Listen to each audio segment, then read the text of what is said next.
नमस्कार। FYBA Hindi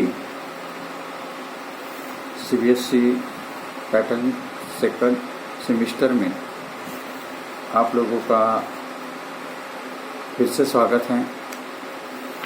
FYBA के जो विद्यार्थी हैं जिन्होंने हिंदी विषय का चयन किया है, उन विद्यार्थियों के लिए यह व्याख्यान है। पाठ्यपुस्तक का नाम है आधुनिक हिंदी काव्य प्रवाह। इसमें से हमने चार कविताओं का अध्ययन किया है और अब 5वें नंबर की जो कविता है उस कविता का शीर्षक है कि जो बीत गई, जिसके कवि हैं हरिवंशराय जी बच्चन। हरिवंशराय जी बच्चन जी को सारा भारत जानता है। आप लोगों को मालूम है कि मधुबाला और मधुशाला ये उनकी दो काव्य संग्रह जो है वो बहुत चर्चित हैं। इन्हें जो बीत गई इस कविता के माध्यम से बच्चन जी ने यहाँ जो कुछ कविता में कहा हुआ है, उसके पहले कविता का भावार्थ देखने से पहले जो बीत गई है हरिवंशराय जी बच्चन, इनके बारे में थोड़ा जान लेते हैं। इनका परिचय जो है तो परिचय इस तरह से है हरिवंशराय जी बच्चन जी का। हरिवंशराय जी बच्चन जी का जन्म 27 नवंबर 1907 में इनका प्रतापगढ़ जिले के एक छोटे से गांव में जन्म हुआ। एक कायस्थ परिवार में इनका जन्म हुआ है। उनके पिता का नाम प्रताप नारायण श्रीवास्तव और माता का नाम सरस्वती देवी था। इनको बाल्यकाल में बच्चा या संतान के अर्थ में बच्चन कहा जाता था। बाद में ये इसी नाम से बहुत मशहूर हुए। कायस्थ पाठशाला से उन्होंने उर्दू की शिक्षा ली, जो इस समय कानून की डिग्री के लिए पहला कदम माना जाता है। प्रयाग विश्वविद्यालय से इन्होंने अंग्रेजी में MA और कैम्ब्रिज विश्वविद्यालय से अंग्रेजी के प्रसिद्ध कवि W.B. येट्स की कविताओं पर PhD का शोध कार्य किया है। 19 वर्ष के उम्र में ही उनका विवाह श्यामा बच्चन से हुआ। श्यामा की उम्र तब 14 वर्ष की थी। 1936 में TB की बीमारी के कारण श्यामा का निधन हो गया। इसके 5 वर्ष बाद उन्होंने तेजी सूरी से दूसरा विवाह किया, जो पंजाबंथी और रंगमंच तथा गायन से जुड़ी हुई थी। तेजी बच्चन से उन्होंने 2 पुत्र हुए, अमिताभ बच्चन और अजिताभ बच्चन। प्रारंभ में इन्होंने प्रयाग विश्वविद्यालय में अंग्रेजी के प्राध्यापक के रूप में कार्य किया। बाद में आकाशवाणी के सलाहकार तथा भारत के विदेश मंत्रालय के विशेष अधिकारी तथा राज्यसभा के मनोनीत सदस्य भी ये रहे हुए हैं। हरिवंशराय बच्चन जी हिंदी साहित्य में हालावाद के प्रवर्तक के रूप में और उत्तर छायावाद व्यक्तिपरक काव्यधारा के श्रेष्ठ कवि के रूप में ख्याति प्राप्त है। उनकी कविताओं में निराशा की घनीभूत छाया, वेदना, अवसाद, मृत्यु बोध तथा नियतिवाद को देखा जा सकता है। इसके काव्य में वैयक्तिकता के बावजूद सामाजिक रूढ़ियों को ध्वंस करने का प्रखर स्वर भी सुनाई देता है।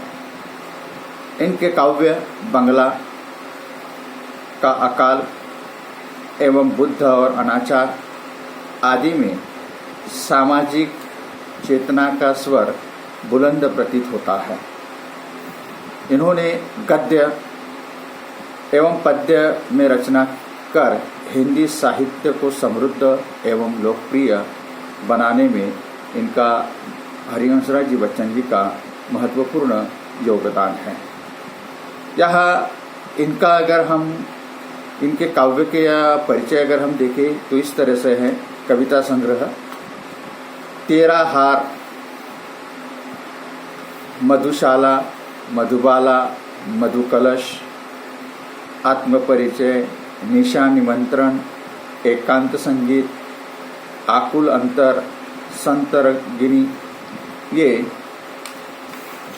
हालाहाल, बंगला का काव्य, हालाहाल, खादी के फूल, सूत की माला, प्रणय पत्रिका, धार के इधर उधर, आरती और अंगारे, बुद्ध और अनाचार, त्रिभंग भंगिमा, चार खंबे, 64 खुंटे, 2 चट्टाने, बहुत दिन बीते, कटती प्रतिमाओं की आवाज़, उभरते प्रतिमाओं के रूप, जाल समेटा आदि इनके काव्य संग्रह हैं। आत्मकथा जो है 4 खंडों में है। क्या भूलूं क्या याद करूं, नीड़ का निर्माण फिर, बसेरे से दूर, 10 द्वार के सोपान तक। और गद्य लेखन में उन्होंने हिंदी साहित्य को इसके अलावा भी बहुत कुछ दिया है। अनुवाद के क्षेत्र में भी उनका योगदान महत्वपूर्ण माना जाता है। काव्यगत यहाँ इस तरह से बच्चन जी का गद्य और पद्य का परिचय है। इसके बाद यहाँ उन्हें अनेक पुरस्कारों से भी सम्मानित किया गया है। यहाँ इन्हें जो पुरस्कार मिले हैं इनके बारे में चर्चा करता हूँ। पुरस्कार है 2 चट्टाने, कविता संग्रह को साहित्य अकादमी पुरस्कार, सोवियत लैंड नेहरू पुरस्कार, अफ्रो एशियन सम्मेलन में कमल पुरस्कार से सम्मानित, आत्मकथा के लिए बिड़ला फाउंडेशन का सरस्वती सम्मान, भारत सरकार द्वारा 1976 में पद्म भूषण से इन्हें सम्मानित किया गया है। यहाँ जो इनकी काव्यगत विशेषताएं अगर हम लोगों ने देखा तो हालावाद के प्रवर्तक के कवि के रूप में ये जाने जाते हैं। उत्तर छायावादी व्यक्तिपरक काव्यधारा के कवि है।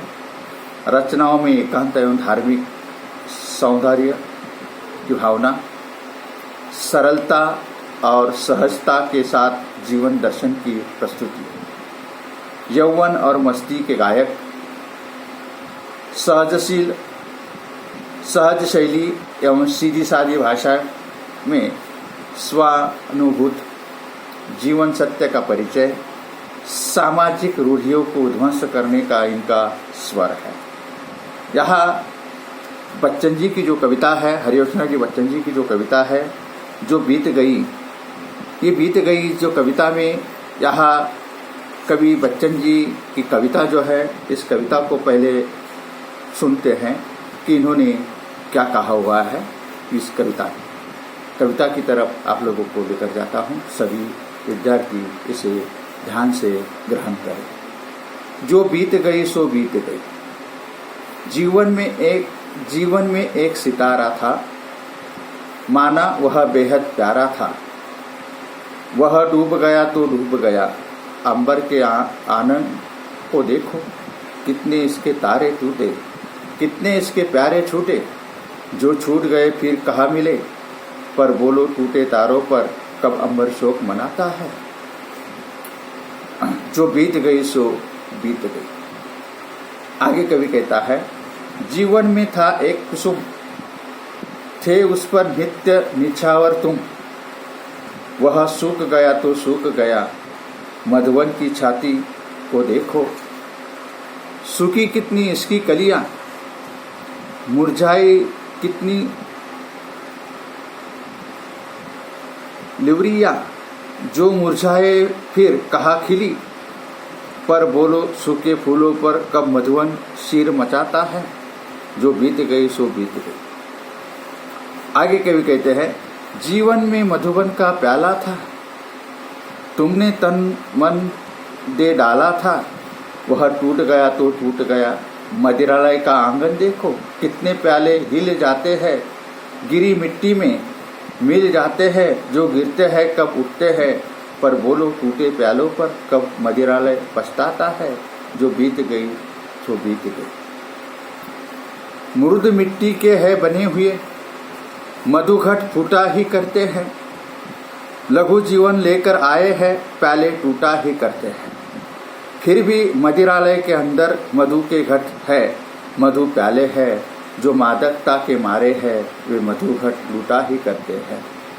वह कच्चा पीने वाला है, जिसकी ममता घट प्यालों पर, जो सच्चे मधु से जला हुआ है, कब रोता है चिल्लाता है, जो बीत गई सो बीत गई। यह इस तरह यह बच्चन जी की, हरिवंश राय बच्चन जी की कविता है।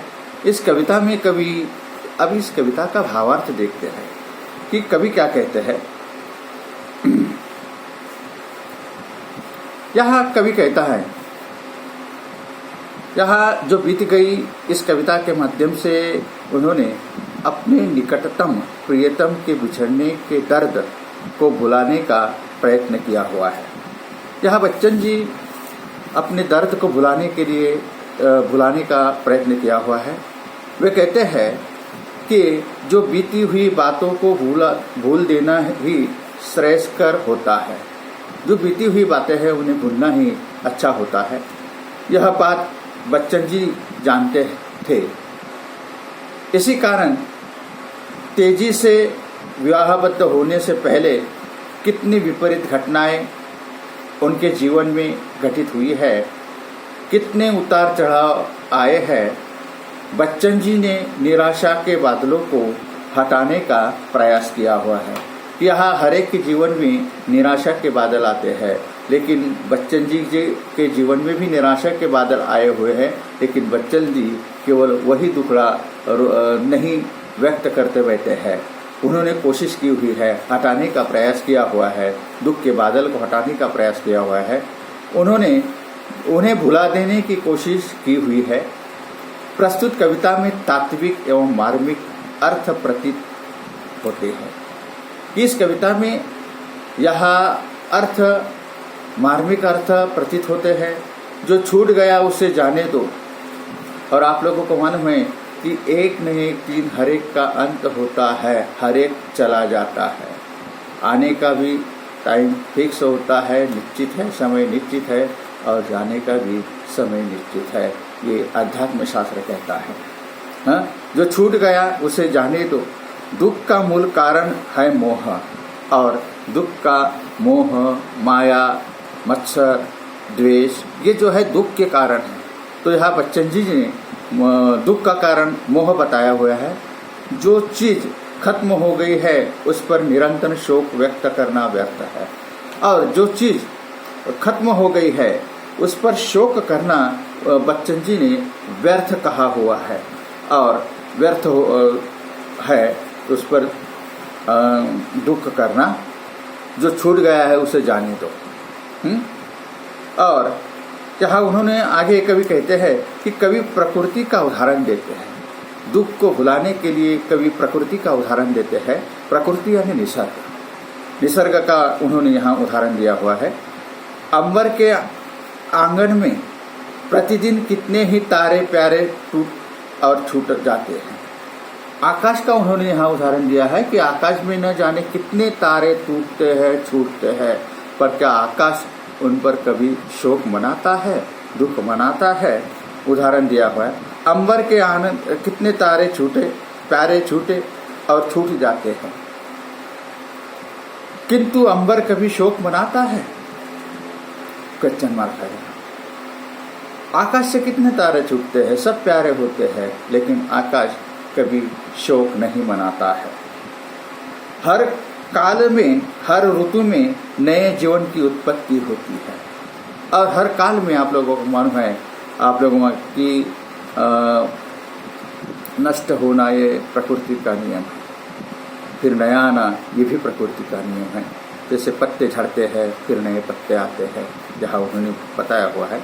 जीवन ऋतु में नए जीवन की उत्पत्ति होती है और जीवन एक कुसुम के समान होता है, कुसुम के समान होता है। इस पर नित्य निर्छावर तुम। मनुष्य के जीवन में कई बार ऐसी परिस्थितियां निर्माण हो जाती है कि हम अपने अतीत को भूल नहीं पाते हैं। तो बीता हुआ जो समय है उसे हम कभी भूल नहीं पाते हैं। जीवन में ऐसी परिस्थितियां निर्माण हो जाती हैं और परिणामतः वर्तमान हम पूरी तरह जी नहीं पाते हैं। आप लोगों को मालूम है कि साइकोलॉजी या मनोविज्ञान का नियम है कि स्मरण अगर है तो विस्मरण भी होना चाहिए। छोटी छोटी कई बातों को भूलना आवश्यक होता है, साइकोलॉजी ये कहती है, बाल मनोविज्ञान ये कहता है। अगर नहीं भूले तो हम क्या है, मनुष्य साइकिक हो जाता है, पागल हो जाता है। इसलिए कुछ अतीत में जो कुछ घटनाएं, जो भूतकाल में जो कुछ घटनाएं हुई, उसका अतीत के साथ कोई संबंध नहीं जोड़ना चाहिए। अप्रत्यक्ष तौर पर हरिवंश जी बच्चन इस बात की ओर हमें संकेत करते हैं, इशारा देते हैं। और बच्चन जी आगे कहते हैं, प्रस्तुत कविता में हमें नया उत्साह और चेतना देता है। प्रत्येक प्रस्तुत कविता कवि कहते हैं कि हमारे जीवन में कोई बेहद खास होता है जिस पर हम नित्य निछावर होते हैं। उसके हमेशा के लिए बिछड़ने का दुख, वेदना, पीड़ा गहरी होती है, किंतु हमें मधुबन से सीख लेनी चाहिए। मधुबन ये जो है, मधुबन से हमें सीख लेनी चाहिए, कुछ तो भी सीखना चाहिए। और उन्होंने मधुबन का उदाहरण दिया हुआ है। आगे कहते हैं कि मधुबन में कितनी कलियां होती है बगीचे, लेकिन बगीचा कभी टूटे हुए फूल पर, टूटे हुए पत्तों पर कभी शोक नहीं मनाता है। और कितने फूल खिलते हैं, कितने फूल मुरझा जाते हैं। कभी बगीचा मधुबन कभी शोक मनाता है? हाँ, खिलते हैं और फिर मुरझा जाते हैं। बगीचे में मधुबन में कितने फूल होते हैं, कितने खिलते हैं, कितनी कलियां होती है, और कितने खिलते हैं, कितने मुरझा जाते हैं। इसके ऊपर कभी यह मधुबन जो है वो शोक नहीं मनाता है। मनुष्य को मधुबन के हृदय में झांकना चाहिए, और मनुष्य ने फिर क्या करना चाहिए, उसी तरह मतलब दुख को मनुष्य ने भूलना चाहिए। अप्रत्यक्ष तौर पर जहाँ हरिवंश जी बच्चन ये संदेश हमें यहाँ देते हैं कि दुख दुख दुख दुख, और दुख का कारण मोह होता है, और मोह को हम लोगों ने क्या करना चाहिए, भूलना चाहिए। ये भी ये संदेश भी यहाँ हरिवंश जी बच्चन हमें देते हैं। और वो कहते हैं कि मनुष्य को मधुबन के हृदय में झांकना चाहिए। मनुष्य जो है कि मानव ने क्या है, मधुबन के हृदय में झांकना चाहिए। मनुष्य चुपचाप दर्द पीड़ा को सहता है, और वो मधुबन जो होता है उसके ऊपर जो बीतती है वो बेचारा क्या करता है, बेजबान उस पीड़ा को सहता रहता है, और फिर भी क्या है, खिलते रहता है, खिलता है। मधुबन खिलते रहता है, पीड़ा को सहता है, फिर भी खिलते रहता है। इसलिए जो बीत गई सो बीत गई, जो घटना हो गई है उसे जाने दो। अप्रत्यक्ष तौर पर यही संदेश यहाँ बच्चन जी ने हमें दिया, हरिवंश जी बच्चन जी ने हमें दिया है। मतलब दुखड़ा दुखड़ा नहीं है, छोड़ो, नए का निर्माण करो, नीड़ का निर्माण करो। ऐसा नीड़ का निर्माण, ये इनकी बहुचर्चित और प्रसिद्ध कविता है हरिवंश जी बच्चन जी की। आगे वे कहते हैं, जीवन तो मधुबन के प्याले के समान है। जीवन का उन्होंने अनेक प्रकृति का उदाहरण देकर मनुष्य के जीवन को, मनुष्य के दुख दर्दों को, मनुष्य को जीवन किस तरह जीना चाहिए, अप्रत्यक्ष तौर पर उन्होंने प्रकृति के उदाहरण देकर मानव को समझाया हुआ है।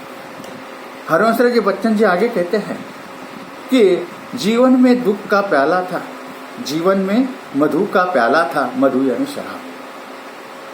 यहाँ शराब का उदाहरण देते हैं क्योंकि हरिवंश बच्चन जी को हालावत के कवि कहा जाता है। यहाँ मधु यानी शराब का उन्होंने मदिरालय का यहाँ उदाहरण दिया है। हाँ, तुमने तन में दे डाला था, वह टूट गया तो टूट गया। मदिरालय का आंगन देखो, कितने प्याले हिल जाते हैं, गिरी मिट्टी में मिल जाते हैं, जो गिरते हैं कब उठते हैं, पर बोलो टूटे प्यालों पर, कब मदिरालय पछताता है, जो बीत गई सो बीत गई। आगे कवि कहता है, इसका भावार्थ इस तरह से कि औरंगजेब जी बच्चन जी हालावत के कवि के रूप में उन्हें ख्याति प्राप्त हुई है। मधुबाला, मधुशाला और मधुकलश ये 3 काव्य संग्रह उनके बहुत ही प्रसिद्ध काव्य संग्रह है, इसलिए उन्हें हालावादी कवि कहा जाता है। यानी जीवन के उतार चढ़ाव एवं किसी अपने का अचानक छोड़ अंत में विलीन हो जाना हमें दुख एवं अवसाद दे जाता है, अचानक चला जाता है। सृष्टि का नियम है, प्रकृति का नियम है, हमेशा हमेशा के लिए कोई भी व्यक्ति नहीं रहता है। फिर वो प्रकृति के कुछ तत्व हो, प्रकृति के कुछ वैसे कि उन्होंने दिया हुआ है, फूल का उदाहरण दिया, बगीचे का उदाहरण दिया है, पेड़ का उदाहरण दिया हुआ है, कोई भी नहीं रहता है। हर एक का निश्चित समय होता है और एक आता है और चला जाता है। तो इसलिए मदिरालय का उन्होंने उदाहरण दिया है, एकदम निकट, एकदम नजदीक का ये उदाहरण है। और वो समझाते हैं कि मदिरालय में कितने प्यालियां टूटती है, पर मदिरालय का कभी उस पर शोक मनाता है? नहीं मनाता है। फिर से नए तो जीवन, मनुष्य के जीवन में अगर दुख आए तो उस दुख को भूलकर उसमें नया जीवन शुरू करना चाहिए, जो बीत गए सो बीत गए, ऐसा कहते हैं। कभी कहते हैं अनंत में विलीन हो जाना हमें दुख एवं अवसाद दे जाता है। कभी उसे भूलने के लिए मदिरालय, मधु और प्याले का उदाहरण देते हैं। कोई हमारा अपना हमें बहुत ही प्रिय होता है, मदिरालय में भी कितने प्याले हिलते हैं, गिरते हैं, फिर मिट्टी में मिल जाते हैं। यहाँ मदिरालय की 2 प्यालियाँ जो होती है मिट्टी की बनी होती है, टूट जाती है, फूट जाती है और मिट्टी में बनी जाती है, मिल जाती है, क्योंकि मिट्टी की ही बनी होती है। लेकिन इस पर कभी मदिरालय जो होता है शोक नहीं मनाता है, दुख नहीं मनाता है। जो प्याला गिर जाता है, टूटकर मिट्टी में मिल जाता है, उस पर मदिरालय कभी पछताता नहीं है। मदिरालय एवं प्याले के प्रतीक के माध्यम से कवि ने बीती हुई बात को भूलने का संदेश दिया हुआ है। मदिरालय का उन्होंने जो उदाहरण दिया हुआ है वह प्रतीक के रूप में दिया हुआ है कि मनुष्य ने क्या करना चाहिए, बीती हुई बातों को भूल जाना चाहिए। अगर नहीं भूले तो मनुष्य क्या होता है, मनुष्य पागल बन हो सकता है। अप्रत्यक्ष तौर पर मेडिकल साइंस भी यही कहता है। स्मरण अगर है, याद अगर रखना है तो भूलना भी आवश्यक होता है, लेकिन किसे भूले किसे नहीं भूले ये भी महत्वपूर्ण होता है। जहाँ आगे कभी कहते हैं संदेश दिया है, भूलने का संदेश दिया हुआ है। मृद मिट्टी के है बने हुए हैं, मृद मिट्टी के बने हुए हैं, मधुघट फूटा ही करते हैं। लघु जीवन लेकर आए हैं, प्याले टूटा ही करते हैं। फिर भी मदिरालय के अंदर मधु के घट है, मधु प्याले है, जो मादकता के मारे हैं, वे मधु लूटा ही करते हैं। वह कच्चा पीने वाला है, जिसकी ममता घट प्यालों पर, जो सच्चे मधु से जला हुआ है, कब रोता है, चिल्लाता है, जो बीत गई सो बीत गई। कवि कहता है कि जो बीत गई है, कवि मनुष्य जीवन की क्षणभंगुरता को मिट्टी में बने प्याले के प्रतीक के माध्यम से स्पष्ट करता है कि कभी ये मनुष्य जीवन है जो है क्षणभंगुर है, कुछ पल के लिए, कुछ क्षण के लिए होता है। और इसको समझाने के लिए यहाँ कवि ने मदिरालय के प्याले का उदाहरण दिया है। वो मिट्टी के बने होते हैं, प्रतीक के रूप में माध्यम से स्पष्ट करते हैं कि कवि कहता है कि मृद मिट्टी के प्याले लघु जीवन लेकर आए हैं। जिस तरह उस प्याले का जीवन है लघु जीवन है, उसी तरह मनुष्य का भी जीवन लघु जीवन है। तो लघु जीवन अगर है तो टूटा ही करते हैं, उसी तरह मनुष्य का जीवन है। हाँ, मृद मिट्टी के प्याले लघु जीवन लेकर आए हैं, इसलिए प्याले टूटा ही करते हैं। मनुष्य के जीवन का भी ठीक ऐसा ही है। मनुष्य का जीवन प्याले की तरह कब टूट जाएगा कहा नहीं जा सकता है, कि मनुष्य का जीवन भी कुछ क्षण के लिए होता है, कुछ पल के लिए, क्षणभंगुर जिसे कहा जाता है। वो भी कब टूट जाएगा, कब मर जाएगा, इसकी कोई गारंटी नहीं है। इसलिए उन्होंने मधुबन के प्याले का उदाहरण दिया है कि वो मिट्टी के बने होते हैं। मतलब शराब पीने का एक प्रकार का छोटी सी प्याली या बर्तन जैसे मिट्टी की होती है, उसे इसका उदाहरण यहाँ कवि ने दिया हुआ है। जीवन में आने वाली मुसीबतों, वेदनाओं एवं पीड़ा से हमें निकलना चाहिए। क्या है, जीवन में जितने भी संकट आते हैं, उससे वेदना आती है, मुसीबतें आती है, उससे मनुष्य ने बाहर निकलना चाहिए। हाँ, पीड़ा से हमें बाहर निकलना चाहिए। इसी बात को कवि समझाते हैं कि जो सच्चे मधु से जला हुआ कब रोता है, सच्चा पीने वाला प्यालियाँ टूटने पर कभी शोक नहीं मनाता है। ऐसा नहीं कि प्यालियाँ टूट गई तो उसने मदिरालय में जाना बंद कर दिया है, नहीं। सच्चा पीने वाला जो होता है, जो प्यालियाँ टूटने पर शोक नहीं मनाता है। उसी तरह मनुष्य के जीवन कितने भी संकट आए, कितनी भी वेदना आए, मुसीबतें आए, उसके जीवन में वेदनाओं और पीड़ा से हमने क्या है, हमें बाहर निकलना चाहिए। इसी बात को कवि समझाते हैं कि जो सच्चे मधु से जला हुआ कब रोता है, चिल्लाता है, जो बीत गई सो बीत गई है। जो बीत गई है उसे जाने दो। अप्रत्यक्ष तौर पर कवि का ये संदेश है कि जो बीत गई हो सो बीत गई, और जाने दो, जो हुआ उसे होने दो, जो होना था वो हो गया है। आप लोगों ने श्री कृष्ण जी का उदाहरण दिया होगा कि मनुष्य क्या है, कि मनुष्य का शरीर एक शरीर से दूसरे शरीर में प्रवेश करता है, भगवद गीता में कहा गया है। उसी तरह एक अगर मर गया तो वह दूसरे शरीर में प्रवेश करता है। बीत गई सो बीत गई, जाने दो, क्योंकि हर एक का जीवन पल भर के लिए यह जीवन होता है। पल भर के लिए हर व्यक्ति यहाँ आता है और चला जाता है। तो यहाँ उन्होंने मधुबन का उदाहरण यहाँ दिया हुआ है। यहाँ हरिवंशराज जी बच्चन जी आगे कहते हैं, पत्नी के देहावसान से जो आघात लगा, जो बीत गई सो बीत गई है। आगे कभी कहते हैं, बीत गई सो बीत के माध्यम से बच्चन जी उस आघात से उभरने का प्रयास करते प्रतीत होता है। ये भी उन्होंने कि आशावादी स्वर कविता में दृष्टिगोचर होता है। हरिवंशराय बच्चन जी ने क्या किया कि आशावादी होना चाहिए, निराशावादी नहीं होना चाहिए। ये भी सबक, ये भी संदेश इस कविता से हरिवंशराय जी बच्चन जी ने हमें दिया हुआ है कि हर व्यक्ति ने क्या है, आशावादी होना चाहिए, निराशावादी नहीं होना चाहिए। क्या है, आज नहीं तो कल क्या है, सुख आएगा। लेकिन सुख दुख दुख दुख दुख दुख ये जो है, दुखड़ा जो है, ये दुखड़ा नहीं रोना चाहिए। और दुख के कारण भी उन्होंने बताया है कि सबसे दुख का कारण होता है मोह होता है, लोभ होता है, माया होती है, मत्सर होता है। ये भी दुख के ही कारण है। तो मनुष्य ने क्या है, ये दुख नहीं ये करना चाहिए।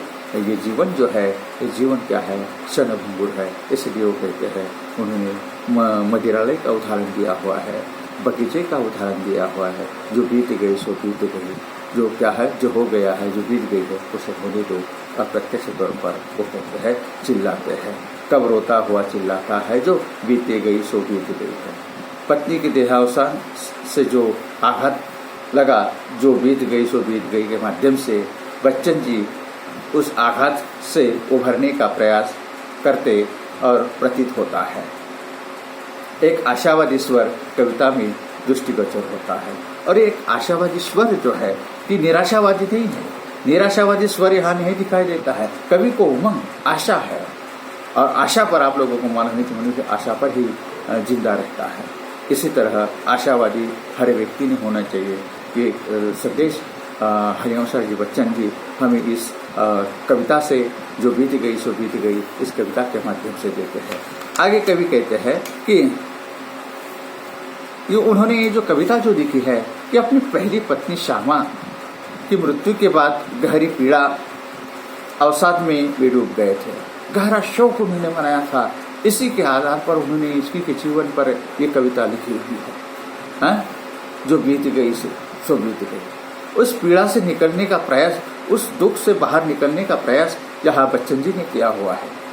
वो पीड़ा, वो दुख आप लोग को मालूम है, और आप लोगों को मन है तो आप लोग को ये भी मान कि दुनिया में कितना गम है, मेरा गम कितना कम है। दुनिया में बहुत दुख है, लेकिन उनके दुख के आगे मेरा दुख कुछ भी नहीं है। ऐसा हर व्यक्ति ने समझ कर जिंदगी जीवन जीना चाहिए। प्रयास किया है। कवि ने निराशा के बादलों को हटाने का यह प्रयास किया कि निराशा के बादल आसमान में छा गया है, तो इस निराशा के बादल हटाने का प्रयास इस कविता के माध्यम से बच्चन जी ने करने का प्रयास किया है। कवि ने अंबर, मधुवन एवं मदिराय के प्रतीक के माध्यम से दुख पीड़ा से निकलने का संदेश दिया हुआ है कि दुख ये नहीं करना चाहिए। हर व्यक्ति ने आशावादी होना चाहिए। ये संदेश भी इस कविता के माध्यम से बच्चन जी ने हमें यहाँ दिया हुआ है। पीड़ा से हर व्यक्ति ने बाहर निकलना चाहिए। ये संदेश भी इस कविता के माध्यम से उन्हें यहाँ अगर हम देखें तो बच्चन जी की हरिवंश जी बच्चन जी की जो भाषा जो है एकदम सरल सहज भाषा का उन्होंने इस कविता में प्रयोग किया है। प्रतीकों को भी मनुष्य के जीवन में जो घटनाएं जो होती है और अक्सर उन्होंने प्रकृति के उदाहरण देकर इस कविता को समझाने का, मनुष्य को समझाने का प्रयत्न किया हुआ है। मधुबन का उदाहरण दिया है, बगीचे का उदाहरण दिया है, प्यालियों का उदाहरण दिया है, तारों का उदाहरण दिया है कि कम से कम ये इसका माध्यम से तभी मनुष्य क्या है दुख से बाहर निकलेगा और अपना नया जीवन फिर से शुरू करेगा। दुख पूरा है, दुख से बाहर निकलने का संदेश कवि यहाँ देते हैं। हाँ? और वैसे अगर देखा जाए तो बच्चन का सारी कविताएं जो है गेयता के आधार पर और उसमें लयात्मकता भी दिखाई देती है। जो बीत गई सो बीत गई, इस कविता के माध्यम से क्या है बच्चन जी ने जो संदेश दिया है जीवन जीने का, यही है।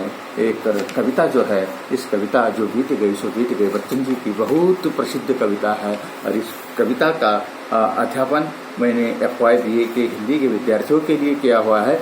तो विद्यार्थियों ने इस वीडियो को, इस व्याख्यान को या तो अपने मोबाइल में सेव करना चाहिए या रनिंग ये व्याख्यान सुनकर उन्होंने क्या करना चाहिए, रनिंग नोट्स निकालना चाहिए। क्योंकि आने वाली एग्जाम परीक्षा जो है मतलब कवयित्री बहनाबाई चौधरी उत्तर महाराष्ट्र विश्वविद्यालय जलगांव, ये जो परीक्षा जो है बहुपर्यायी रूप से लेने वाली है। तो हो सकता है MCQ जिसे कहा जाता है, MCQ पर आधारित ये एग्ज़ाम होगी, ये परीक्षा होगी। तो विद्यार्थियों को उसके लिए ये व्याख्यान जो है ये काम में आएगा। अगले व्याख्यान के लिए हम अगली तासिका को मिलते हैं। तब तक के लिए आप लोगों को हार्दिक शुभकामना देता हो, शुभ चिंतता हो और यहाँ पर रुकता हूँ।